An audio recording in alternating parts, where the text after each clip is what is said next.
In this podcast episode, Philippe Charlier, a renowned forensic pathologist and anthropologist with multiple PhDs, shares insights from his extraordinary career studying historical figures and ancient remains. His work spans from the infamous remains of Adolf Hitler to the intimate relics of Pablo Picasso, and even touches on the mysteries surrounding Jesus Christ. The discussion covers a wide range of topics, revealing how modern forensic science can illuminate history in unprecedented ways. Charlier recounts his unique experience examining the remains of Adolf Hitler's mandible, held in Moscow. This forensic analysis was crucial in confirming that Hitler did indeed die in his Berlin bunker in 1945, dispelling conspiracy theories about his escape to South America or elsewhere. The remains included bone fragments, teeth, and prosthetic elements, which were meticulously compared to original X-rays taken of Hitler shortly before his death. This comparison left no doubt about the authenticity of the remains.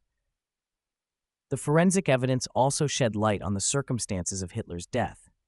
Tiny fragments of a glass poison capsule were found between the teeth, suggesting cyanide ingestion, but the poison likely did not act quickly due to food and alcohol consumed beforehand. A gunshot wound to the skull was also evident, indicating that Hitler may have shot himself after the poison failed. The Soviets' excavation of the burial pits revealed partial cremation, but the upper skull was missing, likely destroyed by the gunshot and fire. Charlier's work helped clarify the historical record with scientific rigor.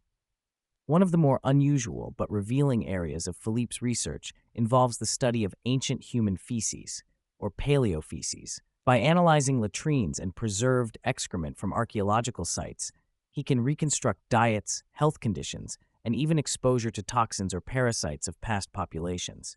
For example, he describes excavations in Pompeii and the Greek island of Delos, where latrines contain not only human waste, but also remains of sponges used for hygiene and even aborted fetuses in brothels. These studies provide a window into the daily lives and health challenges of ancient peoples. The presence of parasites, dietary residues, and medicinal compounds in feces offers clues about disease prevalence, nutrition, and medical practices. Philippe emphasizes that such analyses complement traditional archaeological and textual sources, enriching our understanding of ancient civilizations beyond what written records alone can provide. Philippe Charlier also delves into the modern era with his examination of personal relics belonging to Pablo Picasso.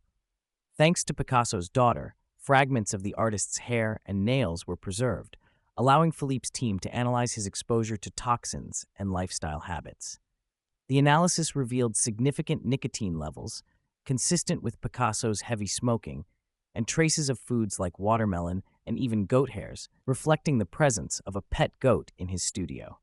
This kind of forensic study offers a unique glimpse into the private life of a historical figure, revealing habits and environmental exposures that shape their health and creativity. It also demonstrates how forensic science can bridge the gap between the distant past and recent history, applying the same meticulous methods to understand individuals across centuries. A particularly intriguing subject Philippe discusses is the concept of Iconodiagnosis, the identification of medical conditions through the careful study of historical artworks. He cites the example of Raphael's painting of his mistress, La Fornarina, where subtle visual cues in the breast suggest the presence of breast cancer, a diagnosis unknown at the time. Such detailed observation allows modern experts to retrospectively diagnose diseases in historical figures based on artistic depictions. Philippe stresses the importance of collaborating with historians and art specialists to interpret these clues accurately, as artistic styles and symbolism can vary widely. This interdisciplinary approach enriches both medical history and art history, revealing how artists inadvertently documented human pathology centuries before modern medicine. The conversation turns to religious relics, focusing on the skull and remains attributed to Mary Magdalene, housed in a basilica in southern France. Philippe describes the scientific examination and facial reconstruction performed on these relics, which date back to the 1st century AD. Although definitive proof linking the remains to the biblical figure is lacking, the study offers a tangible connection to early Christian history. He also recounts the tradition that Mary Magdalene spent decades in a cave in Provence after the crucifixion, and how fragments of her skin and hair are preserved as sacred relics. The forensic work on these relics combines respect for religious tradition with scientific inquiry, aiming to uncover historical truths while acknowledging the limits of current evidence.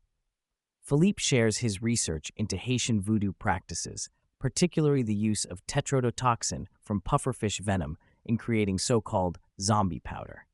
This potent neurotoxin can induce a death-like state by slowing bodily functions to near cessation.